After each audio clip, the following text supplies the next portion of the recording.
Ciri perempuan solehah ada 4. Iza amartaha ata'atka, kalau disuruh dia patuh. Ciri perempuan solehah pertama, kalau dia suruh ata'atka, kalau disuruh patuh. Adinda, masakan abang sudah siap bang. Kok cepat kali? Ku beli nasi bungkus tadi.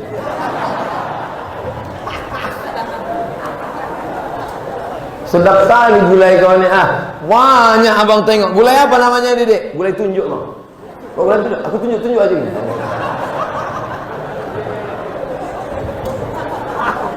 Dua, iza nazarta ilaiha sa'aratka, kalau kau tengok dia hatimu senang. Itu ciri perempuan soleh.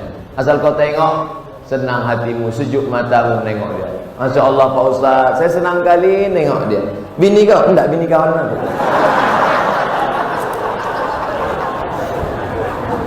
Idza nazarta ilaiha sarratka, kalau kau tengok dia hatimu senang. Idza amartaha ata'atka, kalau kau suruh dia patuh. Yang ketiga, idza ghibta anha, kalau kau pergi dijaganya hartamu dan anakmu.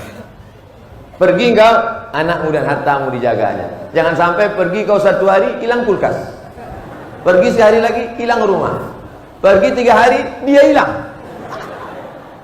Yang keempat, selalu didoakannya engkau. Doakannya yang baik, Pak.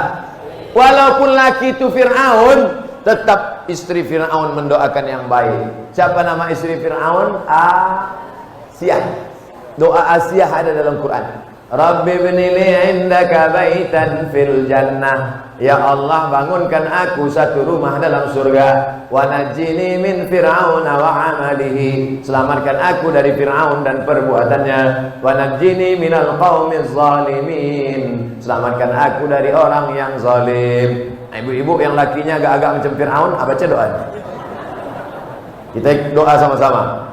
Rabbi ibnili indaka baitan fil jannah wa najjini min fir'auna wa 'amalihi wa najjini minal qaumiz zalimin. Insyaallah 2 gendangnya. Kalau tak berhenti dia minum khamar, taubat dia, atau tenggelam dia di laut merah macam Fir'aun. Kita khusus praktek memandikan jenazah. Supaya mereka tahu, bapak-bapak, ibu-ibu tak perlu ikut, karena nanti yang mau mereka mandikan ini adalah bapak-bapak dan ibu. Ini banyak kekeliruan di masjid kita. Kalau udah cerita penyelenggaraan jenazah, yang ikut atu-atu. Ngapain ikut? Kan mau dimandikan nanti. Justru yang ikut penyelenggaraan jenazah adalah anak-anakmu, anak muda, supaya kalian bisa memandikan ayah kalian. Saya ingin yang memandikan saya adalah anak saya. Karena kalau anak saya mandikan saya, tak mungkin diceritakannya aib saya, buah hati belayan jiwa saya, darah daging saya, pasti menjaga kehormatan saya, tak mungkin dimain-mainkannya saya. Bapak-bapak yang sombong, bapak-bapak yang angkuh, anak kalian tak pandai mandikan, awas kalau kalian mati. Ini yang sombong dulu kan, katanya. Ya ambilnya sikat gigi, cucuknya ke hidung.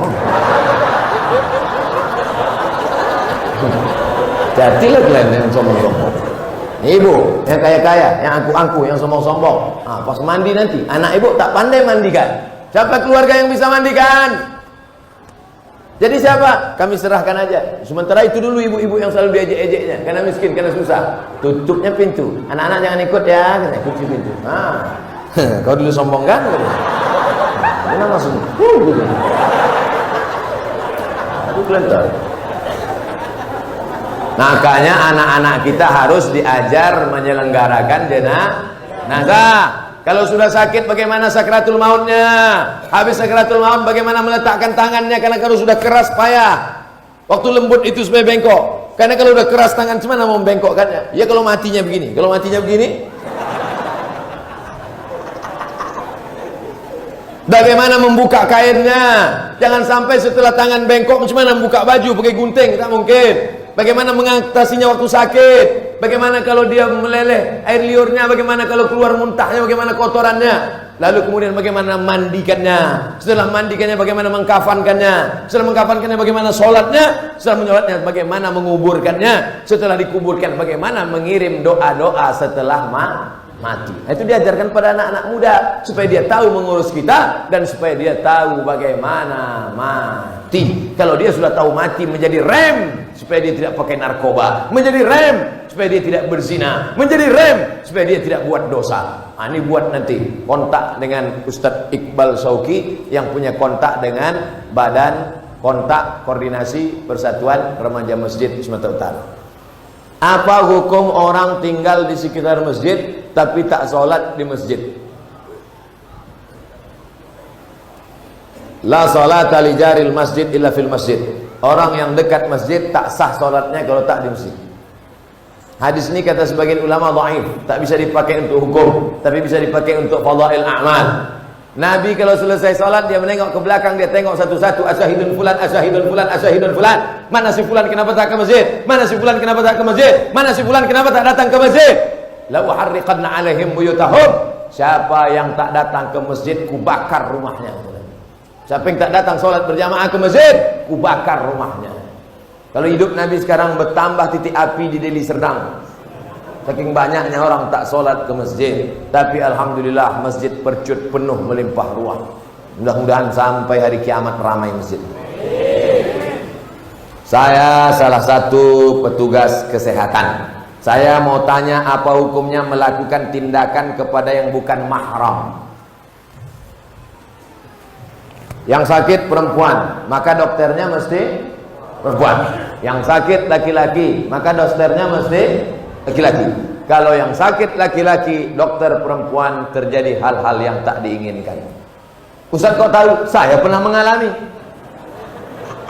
Saya sakit mah, tiba-tiba keluar ini asam lambung, maka berkeringat peluh. Kalau jalan mesti pegang ke dinding, bergoyang dunianya. Dibawalah ke rumah sakit. Entah jamaah ini mau ngerjai saya, entah dulu waktu belum nikah, dikasihnya dokter anak gadis. Dipegang dokter tulang dan jantung saya. Begitu keluar ditanya sama jamaah, gimana perasaan Pak Ustadz?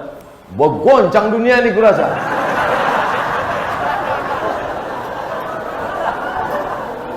Ingat saya orang ngerjai saya itu saya kata. Oleh sebab itu akan datang dokter laki-laki dengan dokter laki-laki, dokter perempuan dengan dokter perempuan. Sekarang tak seimbang antara banyaknya dokter SPOG, spesialis obgyn, spesialis kandungan, dengan perempuan yang mengandung. Karena tak seimbang banyaknya dokter perempuan dengan perempuan yang mengandung, akhirnya mau tak mau dipakailah dokter laki-laki. Karena pilihannya hanya dua, pilih dua. Ibu dokternya mesti laki-laki, dokter perempuan enggak ada lagi, habis sudah. Jadi gimana? Pilih dua, melahirkan sendiri atau pakai dokter laki-laki. Tak mungkin dia melahirkan sendiri karena takut mati. Jadi hukum asalnya dokter perempuan untuk perempuan, dokter laki-laki untuk laki-laki. Tapi kalau darurat tingkat tinggi, pilihannya dua antara mati atau dokter laki-laki, maka tak boleh pilih mati. Bang, aku hamil nih, nanti melahirkan anak mesti dokter perempuan bang. Mohon maaf dek, dokter perempuan sudah habis. Jadi paksa dokter laki-laki. Aku tak mau. Pilihannya cuma dua dek. Kau pakai dokter laki-laki atau mati? Aku pilih mati aja. Tak boleh.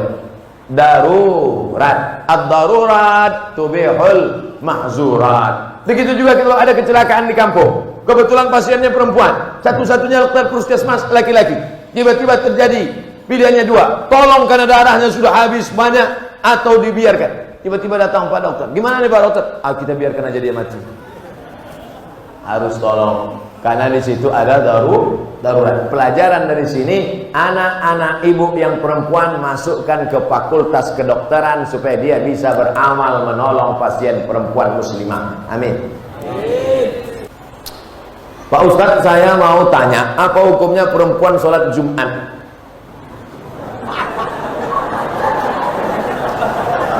Nanti ibu pergi umrah bulan Januari, umrah bersama Ustadz Abdul Somad dengan Grand Sofa Nauli Ustadz Iqbal. Bulan Januari kita pergi umrah bersama. Ongkosnya Pak Ustadz bayar masing-masing. Nanti itu kebetulan ada hari Jumat. Hari Jumat di Makkah atau hari Jumat di Madinah, dan perempuan di sana sholat Jumat. Maka ibu sholat Jumat, dengarkan khutbah Jumat. Tapi kami tak paham khutbah Jumat pakai bahasa Arab, Pak Ustaz. Ada translator by Indonesian language, pakai airport. Gimana khutbah di Makkah tadi, Bu? Entah tidur. Jadi perempuan sholat Jumat hukumnya mubah, boleh. Dan perempuan kalau sudah sholat Jumat tidak perlu sholat zuhur. Kenapa perempuan tak boleh sholat Jumat? Siapa bilang tak boleh? Inilah dia bertanya, dia belum jawab. Perempuan sholat Jumat boleh. Di Makkah, Madinah, di Jawa pun di sebagian tempat ada sholat Jumat. Dan perempuan kalau sudah sholat Jumat tak perlu sholat zuhur. Siapa bilang tak boleh? Kenapa perempuan nunggu laki-laki pulang sholat Jumat baru sholat zuhur? Karena zaman dulu tak ada jam. Zaman dulu tak ada jam. Jadi dia nunggu di rumah. Balik lakinya, barulah. Oh, abang udah sholat Jumat tadi bang? Udah, baru dia sholat. Padahal lakinya itu singgah pula main gaplek kejap. Sholat Jumat masuk waktunya sama dengan waktu sholat zuhur. Sekarang jam 12.29. Allahu Akbar, Allahu Akbar. Habis azan, ibu sholat. Karena sudah masuk waktu sholat. Cuman zaman dulu takut. Kalau nengok matahari entah mendung. Maka jangan ikut azan HP. Azan HP itu tak semuanya betul. Apalagi waktu sedang buka puasa. Udah makan, rupanya setelan jam Jakarta. Semoga Pak Ustadz dalam lindungan Allah, amin. Di daerah kami ini dominan sebagai pedagang ikan. Apakah riba dalam berdagang ikan? Jual gandum bayar gandum, riba. Jual korma bayar korma, riba. Jual emas bayar emas, riba. Jual garam bayar garam, riba. Adapun jual ikan bayar duit, tak riba. Karena di situ ada transaksi jual beli. Aku beli ikan ini sekilo 50.000 tunai, sah. Selama tak ada tipu. Bagus ikan nih, bagus. Coba tengok insangnya merah kan? Merah. Rupanya darah daging kurban. Dilepoh-lepoh kayaknya ke situ. Jelas kan? Merah. Oleh sebab itu jangan tipu. Kadang-kadang ikan ini sampai lalat pun tak mau hinggap di situ. Ada lalat tak mau hinggap di ikan karena ikan sudah disiram formalin, segar ikan. Lalat pun tak mau. Datang orang kaya itu beli ikan. Wah, ini ikan bagus. Banyak orang kaya cepat mati gara-gara makan ikan formalin. Lalat pun heran. Aku aja tak mau, kalian mau kata lalat. Jangan ada tipu. Nabi masuk ke pasar, Nabi masukkan tangannya ke dalam gandum, Nabi masukkan tangannya ke dalam korma, di dalam basah, di luar kering, di dalam busuk, di luar bagus. Kata Nabi, "Ma hadza ya sahibat ta'am." Hei penjual, kenapa nih begini? Kata penjual, "Asabahul matar, kena hujan."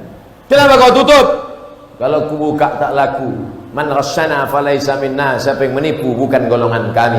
Jangan kasih anak makan dari hasil tipu haram. Otaknya tak menangkap baca Quran, otaknya tak bersih. Anak yang hijau yang jujur menjadi rusak. Bukan anak itu yang jahat gara-gara kita menyuapkan yang haram. Makan nasi halal tapi diberi dari uang haram, maka darah daging sepiring nasi berubah menjadi setetes darah, setetes darah berubah menjadi segumpal daging, daging dalam kulit membalut tulang. Ayyuma lahmin nabata min haramin, setiap daging tumbuh dari yang haram, fannaru aula bih, tempatnya api neraka jahanam. Mudah-mudahan kita selamat dari makan haram. Di akhir majlis mari kita berdoa kepada Allah.